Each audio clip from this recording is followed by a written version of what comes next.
there, YouTube! My name is Scott, and I am back with another instant review of Falcon and the Winter Soldier, Episode 3. Not sure whether to go with a synopsis or a review first. Let me try to sum it up as best I can. There is a doctor who managed to recreate the super soldier serum.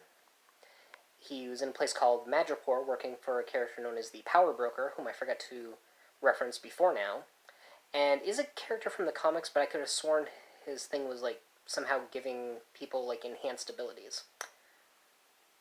But anyway, Sam and Bucky need to know where this guy is, and the only way that they found him was through Baron Zemo, which is kind of interesting.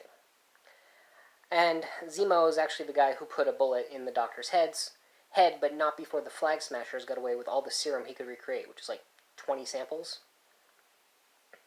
And we get to see the return of Sharon Carter, who's been living in Madripoor.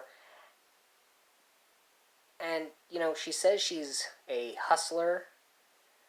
There's a scene with a party in what is apparently a gallery full of stolen art. But I think she was the one who helped Sam and Bucky out of a tight spot when someone they met with was going to kill them, and I wouldn't entirely be surprised if she's the Power Broker. But if she was, I don't think she'd be lobbying for Sam to clear her name so she could return to the United States. So what do I know?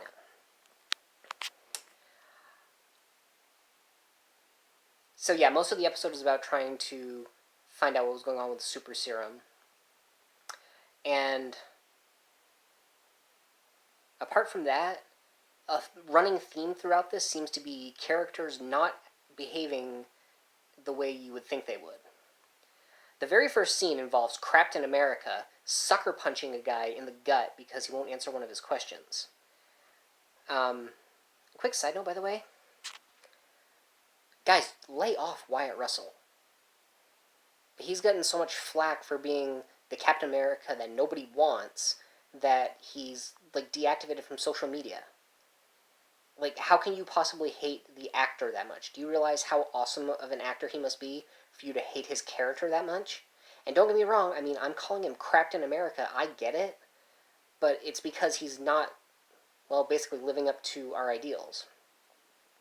Zemo actually says something like it in the episode. He said you take people like Cap or the rest of the Avengers and, you put them up on pedestals and you make them icons. But then it gets really easy to overlook their flaws. And whereas I don't think Steve Rogers had as many flaws because they didn't write a lot of flaws into him, but John Walker's, Captain America's are on full display here. So, I see why we don't like him, but we really got to lay off the actor. Hate the character, not the actor. But, like I was saying, so Captain America is not acting the way one would expect from a star-spangled man with a plan. Bucky actually helped Zemo break out of jail so they could find out what was going on with the serum. Sharon Carter is basically a freaking murder machine. Zemo was actually being helpful, and as it turns out, he's literally a baron, so he's pretty rich and connected, and he's able to get them into Madripoor no problem, even if Sam had to pretend to be somebody called the Smiling Tiger, and then almost immediately ruin it by not wanting to take a shot of the Smiling Tiger's favorite drink, which is apparently a piece of venomous snake mixed with some kind of liquid. I get it. I do. And speaking of characters who don't act the way they should be, the Flag Smashers. This whole time I've been feeling more sympathetic towards them because their ideas are really attractive. And you almost get to the point where Disney's having you root for the villains. And when has that been a thing? But then, they run a mission where they steal 6 months' worth of supplies that they're going to give to refugees that somebody else, I think, was the Global Repatriation Council, has just been hoarding. And after they've packed all the stuff up and they're ready to leave, the leader of the Flag Smashers, Carly Morgenthau, blows up the building with people still in it. Nobody saw that coming. Even her partner, who looked at her like she was crazy. So,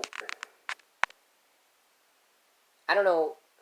It doesn't seem like the greatest of narrative devices to, like, build people up that, like, they're going to act a certain way for 2 episodes and then just blow it up in the third. I mean, how long is this season supposed to be? Are they going to redeem themselves? Are they going to stay the same? The only one who's really seemed to stay the same through the whole thing is Sam. And honestly, it's just proving more and more that he should be the one that has the shield. Sam Wilson should be the new Captain America. And that's Captain, not Crapton. You hear me, John Walker?